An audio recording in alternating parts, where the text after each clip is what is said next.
Hey,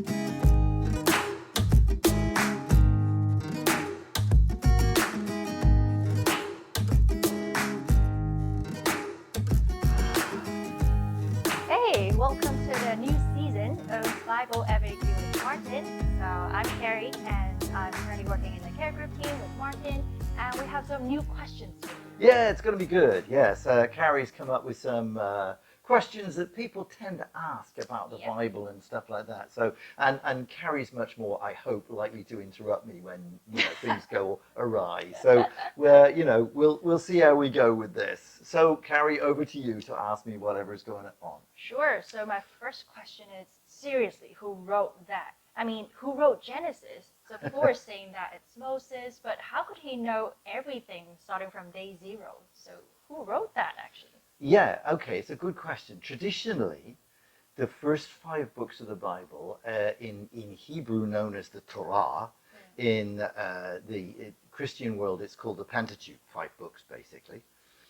It's traditionally been ascribed to Moses, and there are references that, the books of Moses. But actually, there's nowhere in the Old Testament or Hebrew scriptures that actually says Moses wrote these books. So the next question is, well, where did that information come from? Yeah. Well, of course, it's possible that Moses had a hand in some of the collections. Certainly, when you get to things like Exodus, Numbers, and so on, Moses is probably may have had a hand in some of the records. But one of the characteristics of Old Testament Hebrew Scripture books is that they're collections. They're very few of them, if any, are single authored. So even books like Joshua, Judges, Samuel, and Kings were probably penned together, and if you look carefully in them, they actually acknowledge the sources where they get the one. Even one of the sources in Exodus is called the Record of the Wars of the Lord. Another book is called the Book of Jashar. Now, these have long disappeared. But what that gives you the realization is that these books are collections. Now let's go way back to Genesis. Genesis has got, in the first 11 chapters, what we call prehistorical or primordial or primitive stories. And Genesis 1 is a complete story through to the 7th day, and then there begins another story. And they've been woven together incredibly cleverly. And of course, we need to understand that God can use not only authors, but editors, collectors, redactors. If his hand is upon it, his hand is upon every stage. And it's quite obvious that the resources for the first 5 books of the Bible and others have come from a whole variety of sources, some from memoirs of the Exodus, some of laws. The book of Deuteronomy could have probably established itself as a document or accounting the words of Moses. But generally speaking, if you're looking at the stories of the patriarchs, Abraham, Isaac, Jacob, they're really, really old. I mean, we're talking about stories that go back nearly 4,000 years, or probably more likely 3,800 years.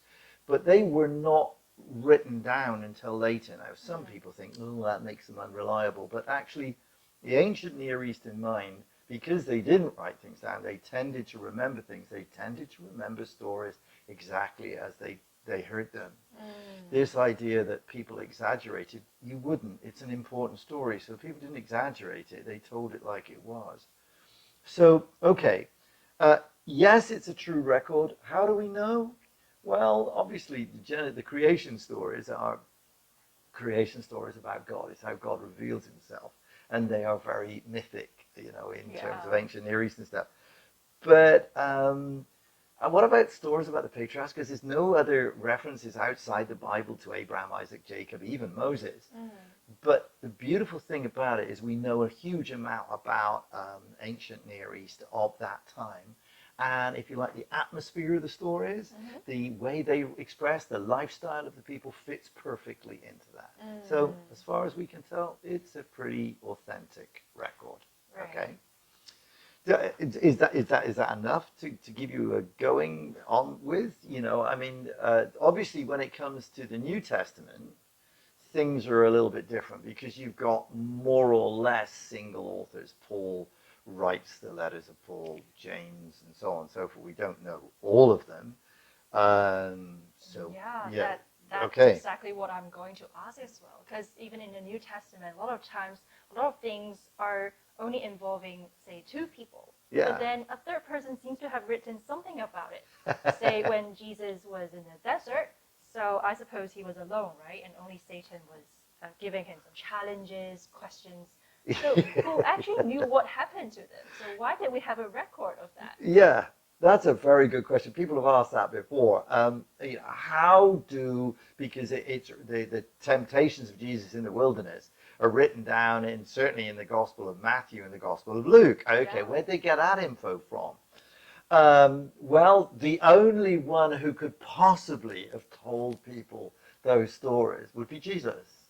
Yeah. And those stories were collected. And now, okay, let's just put a bit of reality. Jesus was with his disciples and his followers for 3 years. Mm. If you actually read all the Gospels through, it would take you about 4 hours. Mm. So 3 years worth of conversations, most of it's missing. We've got the bits. We've got, and so at some point or another, Peter, James, John, I might have said, "Hey, Jesus, how did you begin? You went into the wilderness. What happened?" Right. Well, Jesus is not going to, I'm not going to tell you what happened. It's very, very special between me and Satan. He's not going to do that. He's going to say, well, actually, just like you get tempted, I get tempted. I didn't know. And Jesus would be very honest about, what sort of Messiah, how am I going to do what I've been called to do? Yeah. And so he recounts it. And obviously things like the birth stories, well, who told them that? Well, it must have been Mary. Mary must have, she and Joseph were the only ones there.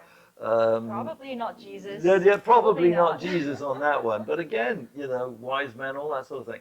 So they are, again, collected from traditions that were gradually drawn together, probably by Mark or Luke. Luke's very good, and we'll maybe finish here on this particular issue. Luke actually is not an eyewitness, and he tells you he's not an eyewitness. He says, I want to collect, right the first few verses, he says, I'm collecting the best record that I can for you, Theophilus. So he's done his work, and actually, I have to say that the more we look at the archaeological emphasis and record about Luke, the more accurate he actually is. So that's probably the best. Obviously, in many ways, who wrote what in the Bible is quite a complicated story, but I think we give you a bit of a pattern. So if you want to ask other questions, then you can get in touch with me. All right.